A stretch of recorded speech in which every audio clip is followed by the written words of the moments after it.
Guys അലിഫി മാഡെന്നാണ്. ഇപ്പോൾ നമ്മൾ 99% ആൾക്കാരും നിലവിൽ ഒരു പ്രൊഡക്റ്റെങ്കിലും EMI പർച്ചേസ് ചെയ്ത ആൾക്കാരാണ്. അങ്ങനെ പർച്ചേസ് ചെയ്യുന്ന ടൈമിൽ നമുക്ക് കൃത്യമായ ഒരു റീപേയ്മെന്റ് ഷെഡ്യൂൾ ആ ഫിനാൻസ് സ്ഥാപനം തരുന്നുണ്ട്. അതായത് നമ്മളെ മന്ത്ലി EMI. അങ്ങനെ നമുക്ക് തരുന്ന മന്ത്ലി EMI നമ്മൾ വരുന്ന വീഴ്ചകളെ കൊണ്ട് നമുക്ക് എന്തൊക്കെ ദോഷങ്ങൾ വരും അതിനെ പറ്റിയിട്ടാണ് ഇന്നത്തെ വീഡിയോ. അപ്പോൾ നമ്മളെ മന്ത്ലി EMI ഒരു EMI വീഴ്ച വരുത്തി കഴിഞ്ഞാൽ നമുക്ക് 2 ഫൈനുകളാണ് വരിക. അതായത് നമുക്ക് ഫിനാൻസ് തരുന്ന ഒരു ഫിനാൻസ് സ്ഥാപനം ഉണ്ടാവും. ആ ഫിനാൻസ് സ്ഥാപനത്തിന്റെ ഭാഗത്ത് നിന്ന് വരുന്ന ഒരു ഫൈനും ഉണ്ടാവും. അത് നമ്മളെ റീപേയ്മെന്റ് ഷെഡ്യൂൾ കണക്കാക്കിയ ഒരു ബാങ്ക് ഉണ്ടാവും. ആ ബാങ്കിന്റെ ഭാഗത്ത് നിന്ന് വരുന്ന ഒരു ഫൈനും ഉണ്ടാവും. 2 ഫൈനുകളാണ് നമുക്ക് അതിന്റെ മുകളിൽ ഉണ്ടാവുക. അത് കഴിഞ്ഞാൽ വരുന്ന സംഭവമാണ് നമ്മളെ സിബിൽ സ്കോർ. ഒരു ഫിനാൻസ് സ്ഥാപനം നമുക്ക് ലോൺ തരുന്ന ടൈമിൽ അവർ ഏറ്റവും ആദ്യം നോക്കുന്നത് നമ്മുടെ സിബിൽ സ്കോർ ആണ്. അങ്ങനെ നല്ല സിബിൽ സ്കോർ ഉള്ള കസ്റ്റമർ ആയതുകൊണ്ടാണ് നമുക്കൊരു ലോൺ അപ്രൂവ് ആയത്. അപ്പോൾ ആ സിബിൽ സ്കോർ മെയിൻറ്റെയിൻ ചെയ്താണുള്ളത് ഒരു കസ്റ്റമർ എന്നുള്ള രീതിയിൽ നമ്മൾ ഉത്തരവാദിത്തമാണ്.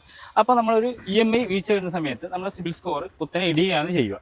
അപ്പോൾ നമ്മൾ റീപേയ്മെന്റ് കറക്റ്റ് ചെയ്യുന്നതിലൂടെ നമുക്ക് ഏറ്റവും കുറഞ്ഞ ഇൻട്രസ്റ്റ് റേറ്റിൽ ലോണുകൾ ലഭ്യമാവുകയും ചെയ്യും. മാത്രമല്ല ഇൻട്രസ്റ്റ് ഇല്ലാത്ത ലോണുകളിൽ നമുക്ക് 0 ഡൗൺ പേയ്മെന്റ് അപ്രൂവൽ കിട്ടുകയും ചെയ്യും. അപ്പോൾ ഇങ്ങനെയുള്ള വീഡിയോസുകൾക്കായിട്ട് ചാനൽ സബ്സ്ക്രൈബ് ചെയ്യുക, വീഡിയോ ലൈക്ക് ചെയ്യുക.